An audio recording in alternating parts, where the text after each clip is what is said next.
Introducing the African Diaspora News Channel app, your gateway to stories that's overlooked by the corporate mainstream media. At African Diaspora News Channel, we cover stories that don't receive mainstream attention, and we serve as the voice to the global Black community.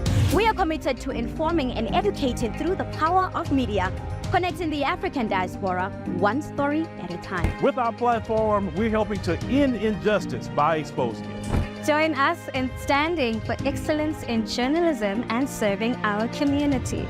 Download the African Diaspora News app today. All right, welcome. So the internet is on fire with this headline: Burkina Faso rejects Saudi Arabia's offer to build 200 mosques. Well, some folks are praising it while some are questioning it, but everyone is asking, is this even true? Right? Let's unpack the facts, the fiction, and what the story really says about sovereignty, religion and power in Africa. This story blew up on social media some days ago. Multiple posts are claiming that Captain Ibrahim Traoré, the president of Burkina Faso, turned down an offer from Saudi Arabia to build 200 mosques. The alleged reasons: because his country needs schools, hospitals, and infrastructure, not more religious institutions, right? Now, sounds bold, sounds principled, but it also sounds a little too clean. No, I don't know. Anyway, fact checkers got into it. They dug into the story, and here's the truth. There is no official statement from either Burkina Faso or Saudi Arabia. No credible media outlets in either country has confirmed this story. And the supposed quotes from President Traoré is nowhere to be found in any verifiable communication channels. So this story does not appear to be confirmed. Might just be some internet fiction. But you know what? That does not mean that the conversation it sparked is not important. It does not mean that it's not important. Because let's imagine for a moment that this story is actually real. That a young African leader told one of the wealthiest Islamic nations in the world, thanks but no thanks.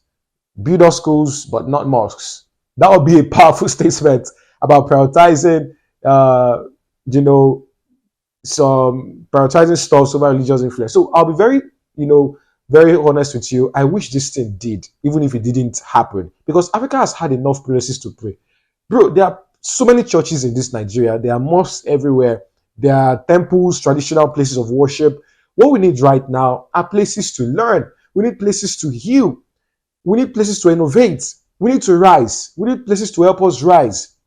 So whether it is church, mosques, temples, regions, these places play a big role in African lives, but we cannot keep accepting foreign funded symbols of faith where our kids are sitting in the classroom without roofs. If our so-called friends want to help us build capacity, not control.